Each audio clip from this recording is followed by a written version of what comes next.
So what I've got here today is a twin pack of Maxell XLII chromium cassette tapes, blanks, purchased in New York in, I believe, the mid-1990s from the defunct pharmacy Duane Reade for $3.99. I'm not 100% certain of the date, though I am certain of the location, as Duane Reade is a pharmacy that has since been purchased by Walgreens, but that operated pretty much exclusively in the Manhattan area.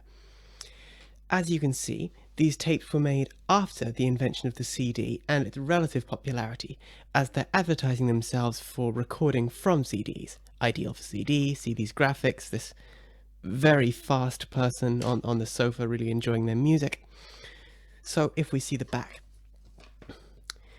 we get another clue as to the date because of the design of car they've decided to use for a car stereo system. Considering that it's advertising using these cassettes to record off CDs and they're chromium cassettes, we can assume that this tape was designed, at least designed, perhaps made, at a point where it was more likely that someone would have a high-end portable cassette player capable of playing chromium tapes, or Type 2s, as these are, than it would be for them to just have a portable CD player. This would also indicate that cars would be more likely to contain a tape player that could play chrome tapes than they would be to contain a CD player. So that puts it in a pretty specific range that I would say would be about the mid-1990s, and today we're going to open these up because, well, I need to use them. They were given to me by a neighbor I barely know, actually, who came by with them at one point, said they bought them in New York, and knew that I'd done some cassette work and wanted someone to use them, so here we go. They're 90-minute cassettes, as you can see here, 135 meters of tape, as it seems to say. They have 45 minutes per side of tape, so 90 minutes total, which is perfect for what I need them for. So, I've got my little Stanley knife here. Let's see what we can do. It seems like there's two layers of packaging, an outer layer of cellophane, I believe it's called, that joins the two cassettes of the twin pack together, and then an inner layer around each tape individually. So we'll only unwrap the inner layer of one tape today, as I only need one at the moment. Let's see.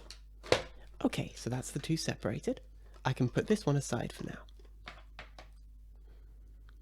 Alright, so much the same on the inside. This outer cellophane layer is seemingly just transparent, holding a barcode and nothing else. It would need to be a different barcode, of course, because it's a twin pack, so you'd want that to register differently in the shop. So I believe this outer cellophane layer contains, yes, it contains one new barcode, and on the other side, a blank thing blocking the previous barcode. That makes sense. Alright, let's have a look.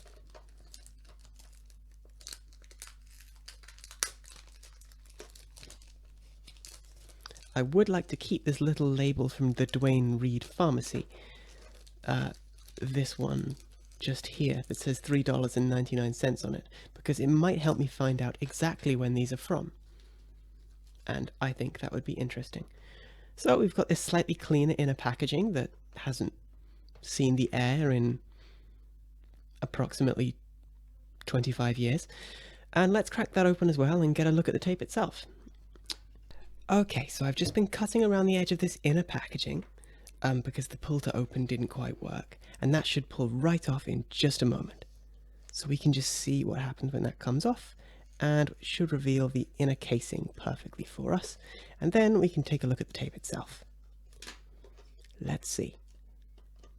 If I can pry it off with the knife, perhaps. That'll do the trick.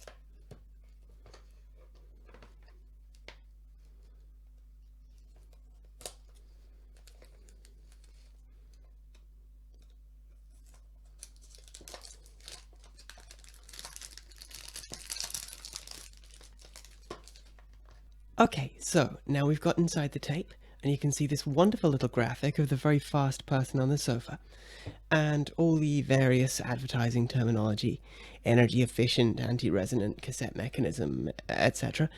Side A here, forwards, and the completely transparent case. You can also see on the inside there is a pre-made J card designed to be filled in with the names of the tracks that you place on the cassette once you've filled it up with whatever you like. Okay, so we can remove the tape here. It's got a very nice window through the middle, very large, lets you see how much tape is on which reel. Very pretty through the front of your machine as well, if your machine has a nice window. You can see the tape as we move it across, so we can move it through here, and it's actually quite a dark tape. It looks similar to VHS tape. That's because it's chromium tape, as I said before, on this model of cassette. That's side B here. And we have these little stickers as well. These stickers here are designed to go here, in this little rectangular recess, and to have the name of each side, or the name of what you have on it, written on them.